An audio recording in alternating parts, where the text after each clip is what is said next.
Vibe Radio à Dakar. On compose pour vendre, mais quand on a l'impression qu'on compose et recompose les mêmes choses again and again. En fait, problème bi yëpp rappeurs yi la quoi. Rappeurs yi la du problème beatmaker. Parce que le beatmaker, lui, il est là et il veut créer. Le beatmaker en tant que tel, il veut créer. Mais pourquoi c'est le problème du rappeur? Parce que c'est le rappeur qui vient et demande ça. C'est le rappeur qui choisit et c'est le rappeur qui repart pour dire aux autres rappeurs que lii yëfu féeg la waaye musique gu kayit yi bu am xaw a tuuti tama bi yëfu féeg la. Et ce que je dis man hip hop sénégalais pour man dañu tëb benn étape boo xam ne fokk ñu fay ko force pour avancer. Je suis pas là aussi pour parler de hip hop en tant que tel mais jamonoy Black Mbollo dafa jékki-jékki rek mu am rapajo ñëw buuf parce que daf yëpp nii.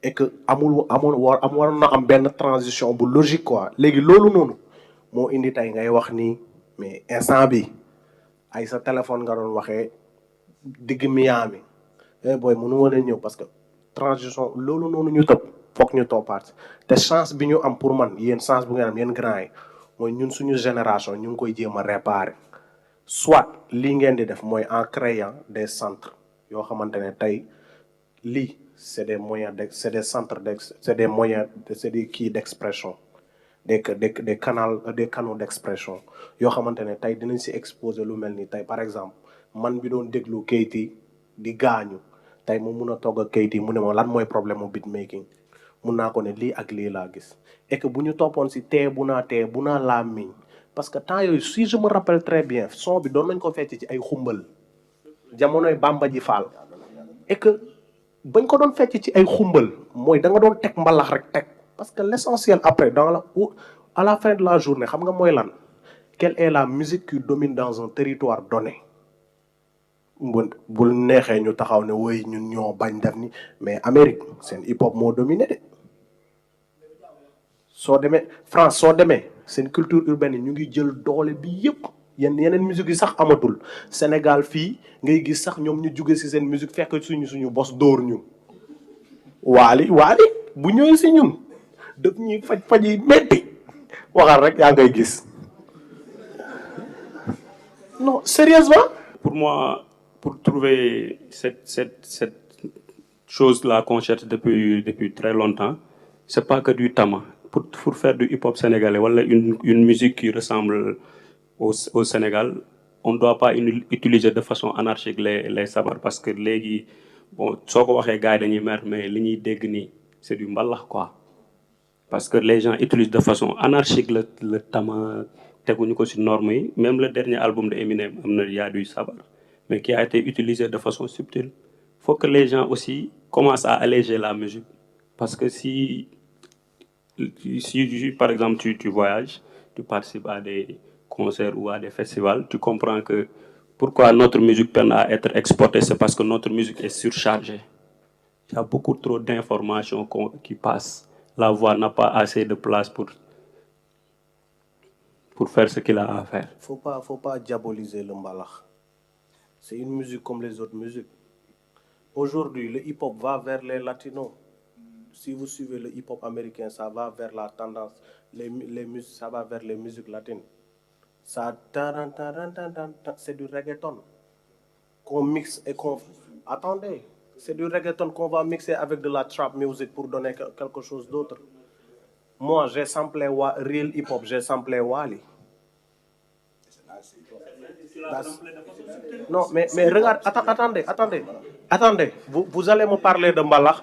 Vous allez me parler de mbalax pour diaboliser la musique.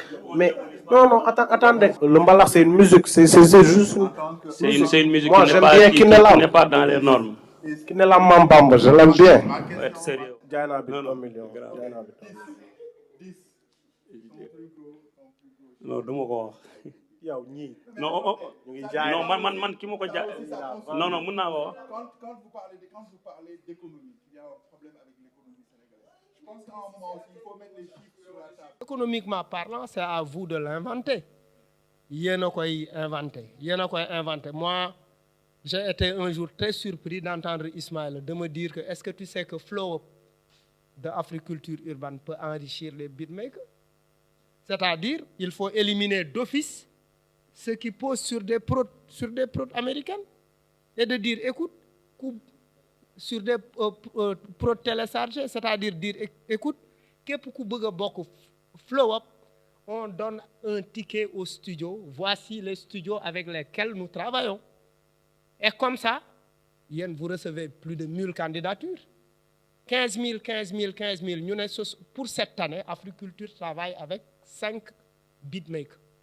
Ils ont une carte blanche pour travailler avec le Flow. Allez-y. C'est un projet pour Oui, mais idée begin. Donc, et ça c'est important. Ça permet aux gens de gagner de l'argent. Benen aspect bi, c'est véritablement l'économie. Fangentek, vous produisez des sons. Vous êtes en 2018.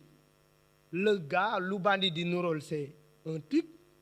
Mais tu es allé au BSDA, c'est pas enregistré. C'est une grosse erreur, c'est un manque de professionnalisme, c'est un manque de sérieux. C'est-à-dire, il faut être sérieux. Après, vous allez être là à dire la SODAV ne travaille pas, ou tel, alors qu'en termes, si vous avez œuvre à la SODAV, nous renumérons là. Ben, Bob Dina, il a eu beaucoup d'argent avec Fou Malade. Diggy a eu beaucoup d'argent avec les productions qu'il a faites.